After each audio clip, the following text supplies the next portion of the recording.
Louisiana versus all y'all and TigerDetails.com. Jarrett Roser with 2022 standout from the Neville Tigers. Will Campbell, big offensive lineman, one of the top prospects in the state of Louisiana for the 2022 class, and a big member of this Neville team that is currently the number four seed in the Class 4A playoffs, and gearing up for a semifinal against top-seeded Carencro with an opportunity to go play for a state championship on the line. Will, how are things going? It's a little bit later in the calendar year than we're used to these playoffs going, but it's crunch time, it's holiday time, it's everything. How are y'all doing up north?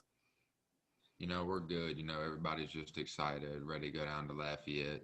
Hopefully get this big dub on the road and have a good week of practice. Just really excited for the opportunity.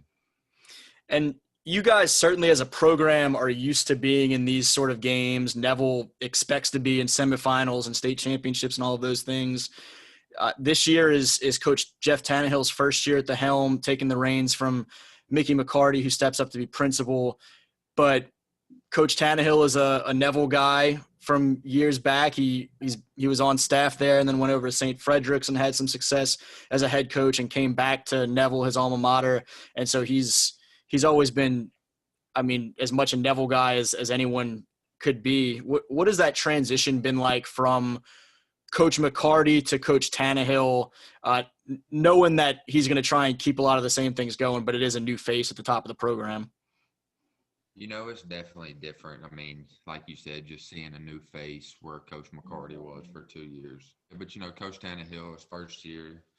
So, it's definitely different, like I said, seeing a new face every day. But, it's really been the same concept. He's coached under McCarty, like you said before, and they really have the same type of football mind. So, we're still going to be the same Neville that Neville's always been. We're going to try and run it down your throat, really. That's just kind of how Neville's always been. And I feel like that's how Neville will always be. We have two of the best running backs in the state with A.J. Allen and Timothy Bird, so why not use them as much as we can?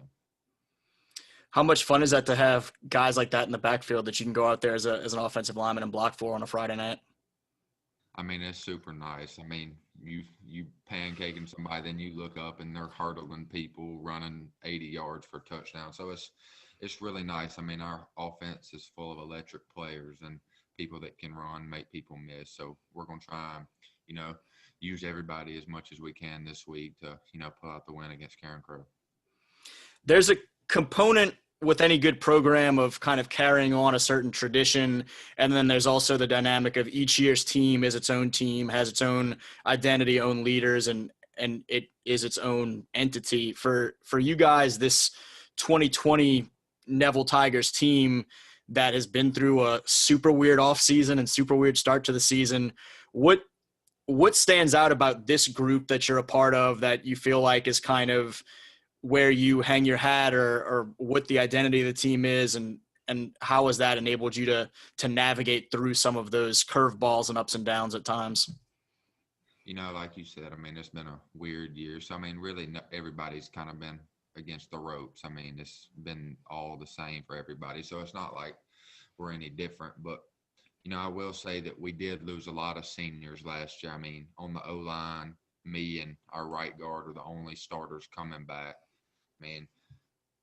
Our defense is really young with playtime wise, not really age, but playtime wise, I feel like we're young. But I feel like we've showed everybody that we can play no matter how young we are or whatever.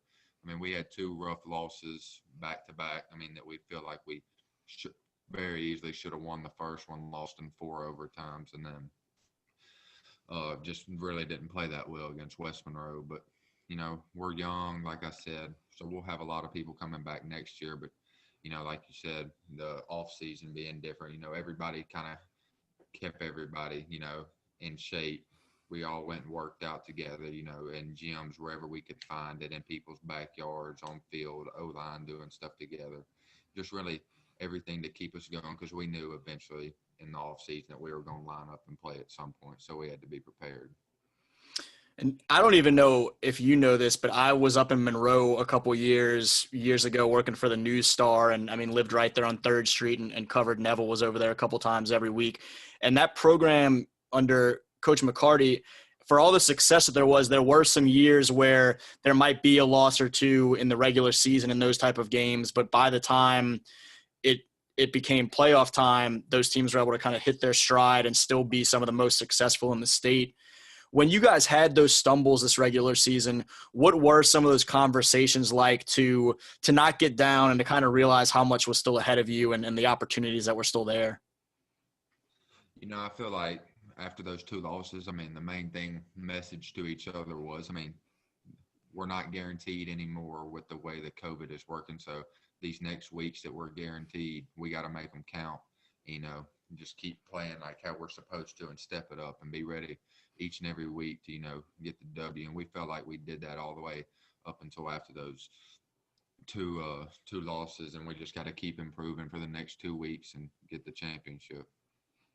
For you, what has it been like to have some of the more individual accolades and just kind of player rankings and some of the college offers and stuff fall into place? You're a big, imposing guy out there on the football field and can play nasty, but you're a pretty laid back, chill guy just in general. What's it like to start getting talked about as one of the top prospects in your class and in the state and in the country, and just kind of manage some of that and take it in? It's cool. I mean, it's really what I've always, wanted. I've dreamed of this since, I was a little kid, but, I got to stay humble that's what my parents have always taught me. And I feel like I've done a pretty good job of it, but my main focus is, my team, helping them get better, helping me get better, and just improving week after week. And, just really finishing my high school career finishing this year and then next year off with a bang. And then, then that's when that comes into place. You had some of that big attention start coming your way as an underclassman.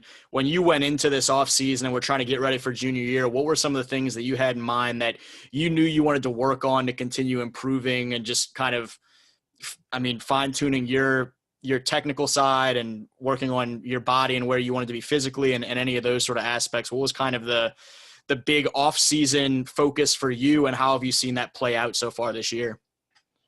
Well, I can say, ever since I started freshman year, I've always been a little bit skinnier. So my goals for the past two off season was obviously to gain weight. And this year, our freshman year, I went from 230 to 265, and now I'm at 285 after the sophomore off season.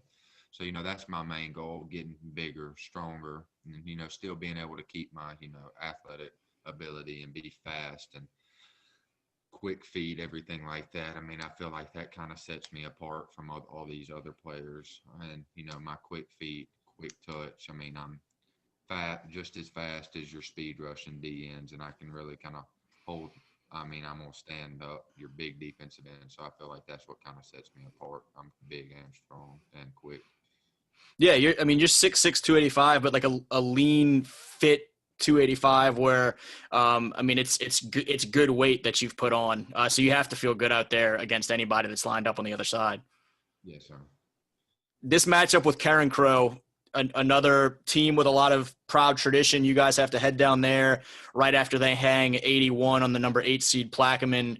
What is kind of the conversation for you guys this week? Not necessarily game plan type stuff, but just in terms of an approach to handling another top team, the top seeded team in this year's playoffs, and knowing that you're just one step away from that ultimate kind of last stage in Natchitoches this year.